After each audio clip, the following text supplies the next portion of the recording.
За сайн байцгаана уу та бүхэнд өдрийн мэнд. За өнөөдөр маш чухал бас сэдв хөндлөн. За крипто арилжааны стратеги гэж яг юу юм? За яг арилжаа хийж сурыг гэж бодож байгаа хүмүүс стратегийг ямар стратеги хэрэгжүүлэх боломжтой вэ гэдэг тухай ярина. За мэдээж маш олон төрлийн стратеги бол байгаа. За гэхдээ би бол энэ удаадаа 5-ыг ерөөхдөө сонгосон. За хашдны хүмүүст зориулж байгаа учраас за мэдээж бүр наривчлаад ингээд судлах юм бол маш олон төрөл байгаа. За юун төрөнд хэдвүлээ крипто арилжааны стратеги гэж яг юу юм бэ гэдэг тухай ярив. Крипто арилжааны стратеги бол таны дагаж мөрдөх, арилжааг төлөвлөх тогтмол арга барил гэж хэлж болно. За тухайн арилжааны стратегийг та сонгохдоо өөрийнхөө цаг зав, зан төлөв, за магадгүй цаашлаад эдийн засгийн боломж балансын хэмжээ, за тэгээд бүр цаашлах юм бол өөрийнхөө нэмэлт скил тийм үү? Нэмэлт скиллүүдийг тооцож үзээд за би надад цагийн хувьд энэ боломжтой юм байна.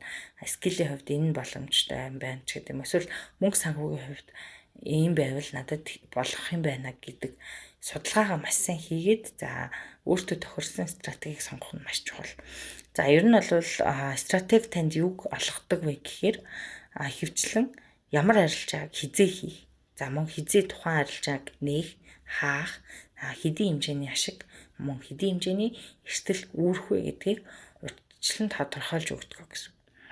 Тэгэхээр энэ бол арилжааны төлөвлөгөө гэж бас ярьж болно.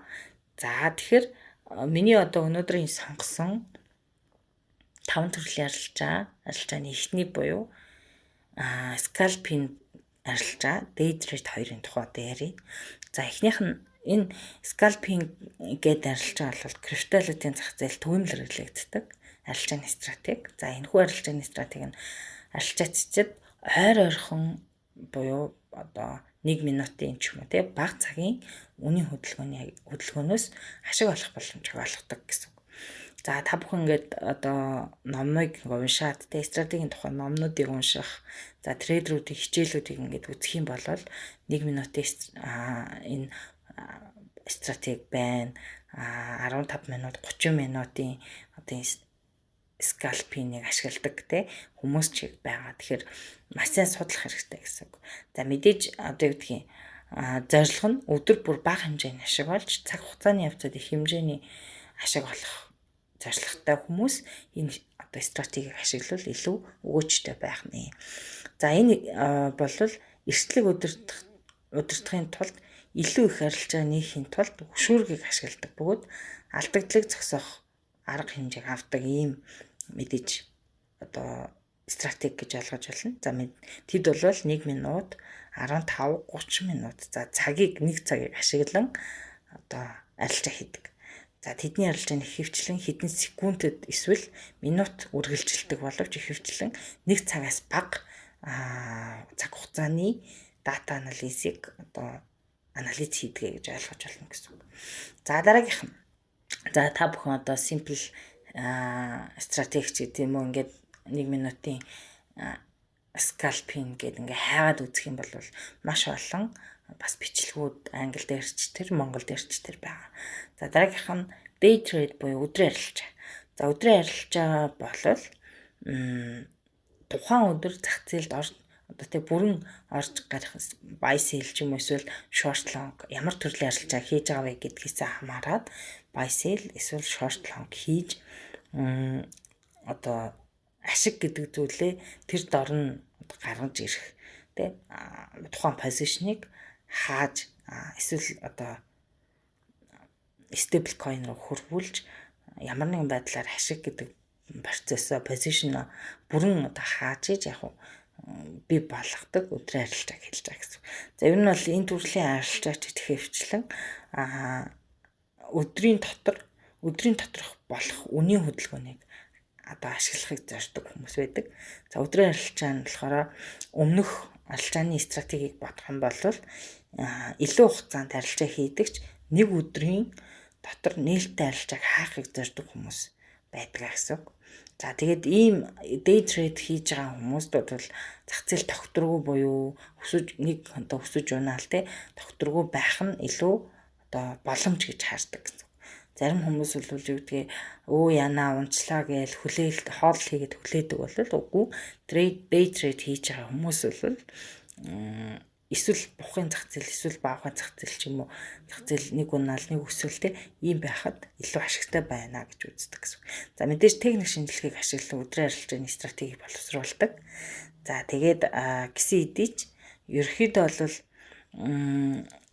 ингэж ойлгож байна. Хэрвээ та day trade хийх гэж байгаа бол танд бараг одоо хамгийн багадаа нэг 5 за тэгээд 10 жилийн те за 3-аас дээш жилийн туршлага ер нь албан хэрэгтэй. Туршлагагүй хүн day trade буюу өдрийн арилжаа хийх боломжгүй гэсэн. Тийм учраас би өмнөх одоо бичлэгүүдээрээ юу гэж зөвлөдөг вэ гэхээр богино хугацааны арилжаа бол асар их алдагдлыг бий болгодгоо гэж ер нь бол их ихтэй зөвлөд өгдөг нь туршлага байхгүй бол day trade хийх боломж нь бас хомс байдаг гэсэн. За ер нь бол би хизээч одоо юу гэдэг өдөр болгон та нар нэг арилжаа хийгээл заавал 10 юм уу $20 хийгээд байгаарай гэж ярьдаггүй. Тэгэхээр тийм боломж нь өөрөө маш бага. Туршлага байхгүй бол энэ ерөөс ямарч боломжгүй учраас болж өгвөл одоо аналитик хийж байгаа хугацаагаа ч гэсэн 50% урт хугацаанд байвал их зүгээрээ. Day trade хийх гэж байгаа бол маш болгоомжтой хандаарай гэж бас зөвлөх байна. За дараагийнх нь swing trade. За swing trade бол энэхүү стратегийг ашиглан хийх зарлж байгаа нэхвчлэн 1 хоногоос илүү байдаг боловч хэдэн 7 хоног эсвэл сараас илүүгүй байдаг. За тэгээд үүний үр дүнд зарим хүмүүс энэ стратегийг дунд хугацааны арилжааны стратеги гэж нэрлэдэг. Учир нь энэ стратеги нь өдрийн арилжаа болон за 1 минутын арилжааны стратеги хоёрын хооронд байрлаж худалдаачдад шийдвэрээ одоо бодож үзэх тийм үү тэр цагийг өгдөг байх нэ. Тэгэхээр swing trader бол надад их боломжийн юм аа санагддаг. Хамгийн юу гэдэг аналитик хийх оновчтой өөрөө сонголт хийхэд их боломжийн хугацаа юм шиг санагддаг. Тэгэхээр та бүхэн одоо анх бол явахтай арилжаа хийх сурах гэж хүмүүс би өөрөө ч тийм л байсан.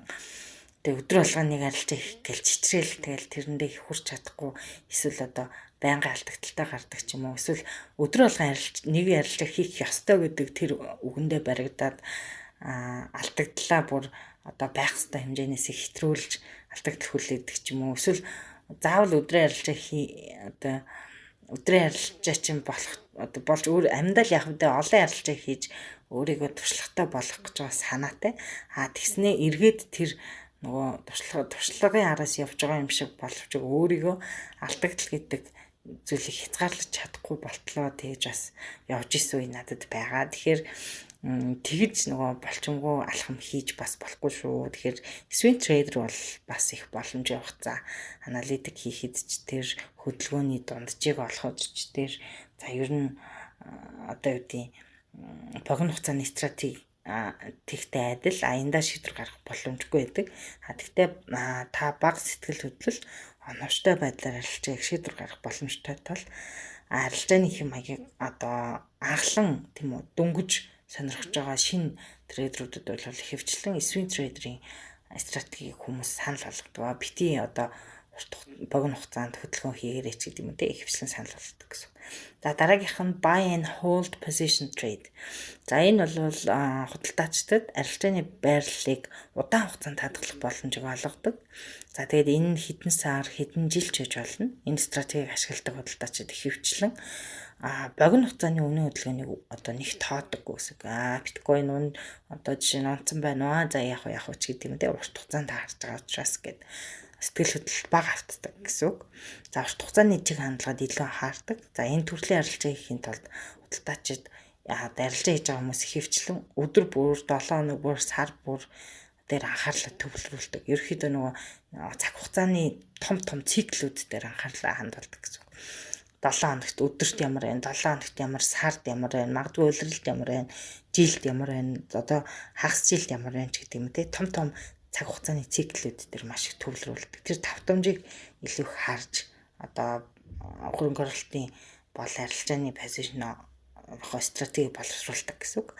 За энэ зах зээлийн үнийн боломж чиг хандлагыг үнэлэхийн тулд суурь шинжилгээг ер нь хөвчлэн хийх шаардлагатай болно. За би бас сүүлийн үед бичлэгүүдээр хэлээд байгаа суурь шинжилгээ бол маш чухал шүү. Та бүхэн техник шинжилгээнийхээ хажуугаар суурь шинжилгээний аргаар л бас суралцаарай гэд яриад байгаа нь.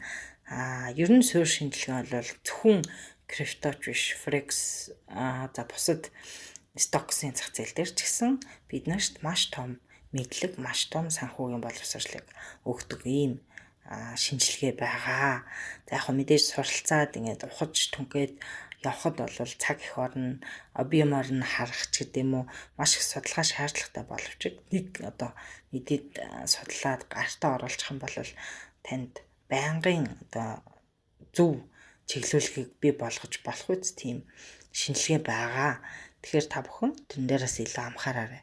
За тэгээд зах зээлийн чиг хандлага, түүхэн, хэв маяг, за бусад хүчин зүйлийг харгалзан үздэг. За жишээ нь одоо юу гэдэг ийм урт хугацааны ч юм уу энэ стратегийг ашиглаж байгаа хүмүүс бол за биткойны halving хизээ болох уу, яах вэ гэдгийг байнгын цаг хугацааны хувьд мэдчихин тийм үү. Хэдийн хэмжээний биткойн үлдсэн байгаа вэ? Зах зээл дээр хэд байгаа юм гэдгийг тухайн мэдээллүүдийг маш том одоо судалгаатайгаар байнгын одоо анализ одоо судалж идэг тийм ийм байж идэг. Тэгэхээр бидний хувьд бол миний зүгээр хувийн зүг бол swing trade-ийн стратеги нэг зүгээр. За тэгээ мэдээж дөрөвдөх буюу buy and hold position trade гэдэг энэ урт хугацааны стратеги бол маш их боломжийн. За сүүлийн үед миний одоо яг баримталж байгаа энэ хоёр бол энэ сүүлийн 3 4-р стратеги байх нэ. За 5 дахь бол arbitrage trade байгаа. За arbitrage-ыг бол би бас нэлээд өмнө нас бичлэгээр оруулж ирсэн. Гэхдээ хальт дурдаад өнгөрч ирсэн. За сүүлийн үед arbitrage-ыг бас яг зөвөр хийж байгаа. Гэхдээ тийм амар одоо юу гэдгийг цаг зарцуулж болж чадахгүй байна. Тэгэхээр нэг зах зээлээс крипто олж худалдаж аваад өөр зах зээлд зарж үнийн зөрүүгөөс ашиг олдог практикийг арбитраж ярилж байгаа гэж нэрлэж байгаа. За худалдаачид 2 ба түүнээс дээш биржээр санал болгож өгөх крипто хөрөнгийн үнийн хамаарал багтай байдлыг одоо байдгийг ашиглаад мөнгө олдог гэж хэлж болно. За жишээ нь бол биткойн 43,000 ч юм уу байлаа гэж бодоход харин Coinbase дээр бол 43,400 байна гэж бодох юм бол энэ хоёрын одоо Binance Coinbase хоёрын ханшны зөрүүнээс яг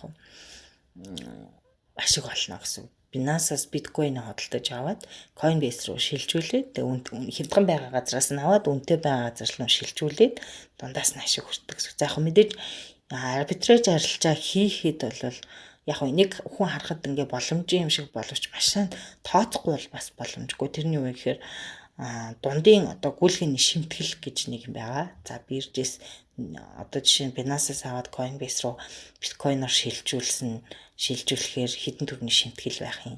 Магадгүй одоо stable coin-оо аваад тэрийгэ буцаагаад Coinbase дээр биткойн болгоод зарахаар яах вэ гэдэг юм уу. Ийм нөгөө шимтгэл энтрийг маш сайн тооцохгүй бол тэгээ дээрэс нь бага мөнгөтэй, бага баланстай хүн бол арбитраж арилж чанаас ерөөс ашиг гарахгүй гэж хэлж болно. Тэгэхээр таны хөрөнгийн хэмжээ бас энд маш чухал байх нэ.